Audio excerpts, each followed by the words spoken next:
Quand Jésus rencontre Jean-Baptiste, il a une attitude. C'est cette attitude-là qui t'ouvre le ciel. Et dans la vie, tu vas toujours rencontrer à chaque cycle, à chaque étape, quelqu'un dans ta vie qui va représenter un Jean-Baptiste pour toi. C'est l'attitude que tu vas avoir vis-à-vis de cette personne qui va faire que tu auras l'habit du privilège de cette saison ou tu ne l'auras pas. Donc je vous ai dit que Jésus s'est soumis à Jean-Baptiste. Amen. Malgré qu'il soit plus saint, plus pur, plus digne. Avant que le ciel s'ouvre, il a accepté que Jean-Baptiste le baptise. Donc le chef que Dieu met sur toi, tu dois te soumettre à lui. C'est cette soumission-là qui amène le ciel à s'ouvrir et a amené Dieu à déclarer, voilà, celui-ci est mon fils bien-aimé.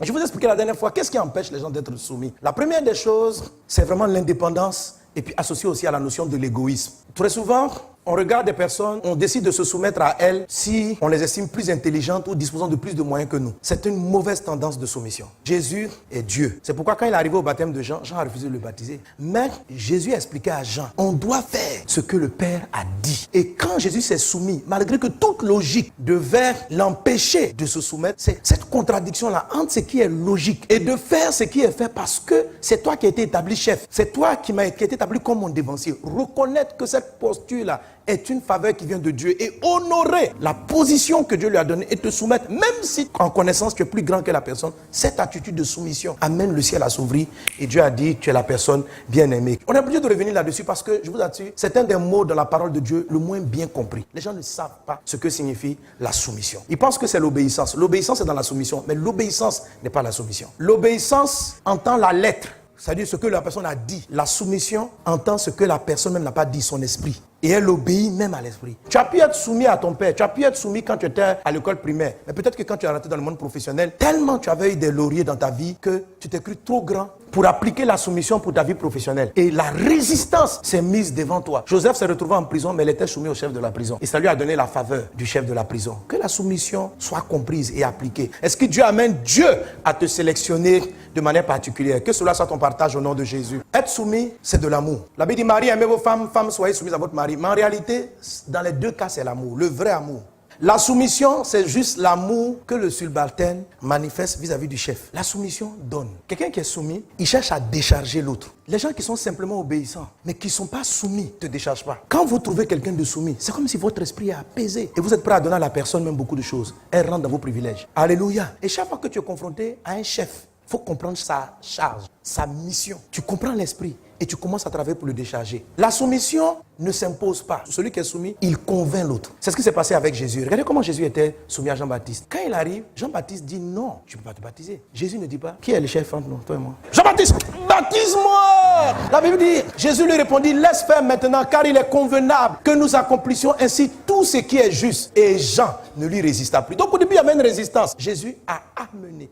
Quelqu'un qui est soumis, c'est là la différence entre le type d'amour que la femme a vis-à-vis de son mari. La soumission, c'est de l'amour. Mais c'est l'amour de celui qui n'est pas le chef. C'est ce qu'on appelle soumission. C'est de l'amour, en fait. C'est le vrai amour. Mais parce que le dernier mot ne me revient pas. Même si je sais que j'ai raison, Jésus avait raison. Et Jean ne comprenait pas la logique. Donc, celui qui est soumis peut voir que son chef a tort. Les gens qui sont soumis doivent convaincre, en fait, l'autre. Ils doivent présenter des arguments. Dans leurs propos, c'est là qu'on parle de la douceur du langage. Tu dois savoir parler au chef. Et la Bible dit la douceur augmente la sagesse. Tu vas devenir très sage. La femme a une arme puissante qui peut incliner tout chef sans s'imposer. Non, tu n'as pas besoin. C'est-à-dire, même un homme qui craint Dieu, la soumission peut le faire plier. C'est comme ça Salomon s'est prosterné devant des idoles, à cause de l'arme de la soumission. C'est une puissante arme que Dieu donne aux femmes. Ce n'est pas une faiblesse, c'est une force. Quand ton mari commence à te résister, pose-toi la question, est-ce que tu es soumise? Non, sérieux. Tu n'utilises pas les armes. Tu commences aussi à parler, tu parles. Tu n'es plus en mode soumission. Est-ce que tu peux parler à ton chef comme ça? Même s'il a tort, il y a une manière de parler. Fais ça dans ton foyer. C'est pour ça, dans ces moments-là, ceux qui n'ont pas la crainte de Dieu, les secrétaires les détournent. Parce que la secrétaire, elle est formatée pour être soumise à son patron. Elle commence à connaître ses goûts. À quelle heure il veut son café? Elle sent ça. Mais les femmes, elles s'en foutent. Faut dire ce que tu veux. On va aller. Et il y a beaucoup de femmes, elles sont plus soumises. Elles obéissent, mais elles ne sont pas soumises. Tu veux manger, tiens ton repas. Voilà, mange. Tu as dit que tu veux manger à 21 ans. Le plat va refroidir. Mange, je peux bâtir. Oh, en ce moment, ma soeur, l'habit de privilège n'arrive plus. La vie va commencer à patauger. Tu n'es plus trop privilégié. Tu ne respectes pas le chef. Oui, tu es là dans la chambre. Le besoin de te tuer. Voilà mon corps. Prends. Tu veux dormir. Non. C'est pas comme ça. C'est pas comme ça. Il faut être soumis.